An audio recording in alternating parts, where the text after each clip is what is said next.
Hi, everybody. It's Jay Privman, the national correspondent with Daily Racing Form, along with Mike Watchmaker. He's the national handicapper with Daily Racing Form. And Mike, if you like the Fountain of Youth Stakes, well, you're going to love the Florida Derby because three of the top four finishers out of that race are coming back in the Florida Derby on Saturday. It's the biggest race of the weekend. Well, let's take a look at the main contenders in that race, they being Code of Honor, who finished first in the race, Bourbon War, who was second, and Hidden Scroll, who finished fourth as the favorite.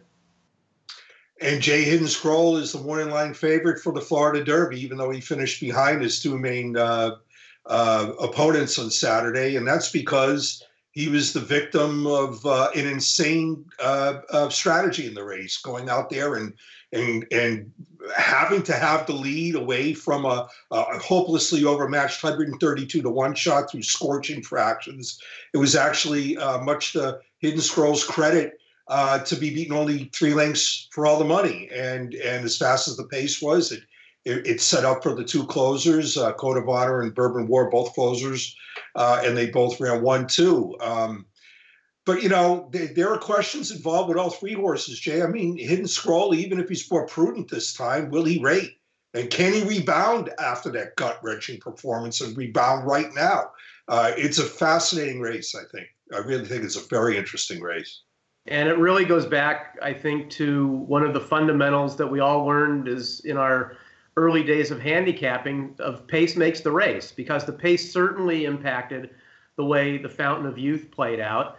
And it'll be interesting to see how it plays out in this race, because obviously Hidden Scroll can't go as fast early as he did last time. They've tried to train him to rate behind horses, and they believe that he's capable of doing that. What I found fascinating, Mike, was that he drew the rail. You know, what do you do from there? Because you've got to go to a cold position, but at the same time, you don't want to get caught up in a speed duel like you did in the Fountain of Youth Stakes.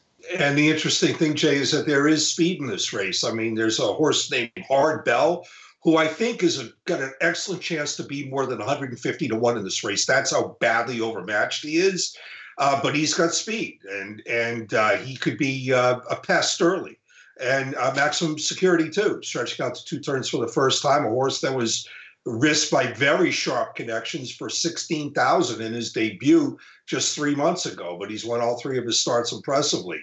There is still pace in this race, and while I don't think that it's going to be as crazy or Hidden Scroll is going to be as involved as he was in the Fountain of Youth, how will he react? That's one of the big things that makes this race very interesting, and I can't wait to see it. So Code of Honor, who won the Fountain of Youth, is going to try and repeat in the Florida Derby. It would be the same double that Shug McGahee pulled off with Orb 6 years ago en route to a Kentucky Derby win. Mike, Code of Honor obviously benefited from the race shape last time, but it was a good bounce-back performance for him. And one thing I liked about his race is that there were a couple of times where he needed to be asked to move either between horses or maybe a little early to hold position, and he had immediate reaction. And I think that was an important factor in his victory last time. Where are you on Code of Honor? I need to see more from Code of Honor. I thought he was just ideally set up, and while maybe hitting holes the way he did impressed you, I thought the bottom line was he got first run on Bourbon War, and he got significant first run on Bourbon War. And the other thing is Bourbon War was really eating him up in the late stages. And for those who like to watch horses pass the wire, especially in these Derby preps, the Code of Honor was not out particularly well. And I had some thoughts going into the Fountain of Youth that maybe he's a horse that might be better around 1 turn. He did win the Fountain of Youth. It was a 2-turn mile in the 16th race, but I'm not sure a mile and an eighth is really going to be his forte. We'll find out. I have less doubts about Bourbon War. The thing with Bourbon War is he's got to be closer in the middle stages of the race than he was in the Fountain of Youth, or else he's just going to be, picking up minor rewards again this time.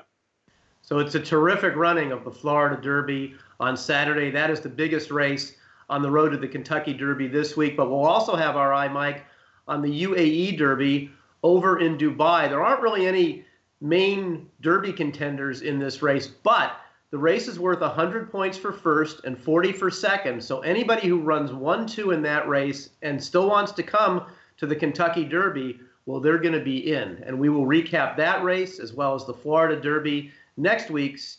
You can also find a recap of last week's races right here at DRF.com, highlighted by the Louisiana Derby and the Sunland Park Derby. We'll see you next week. For Mike Watchmaker, I'm Jay Privman. Thanks for watching.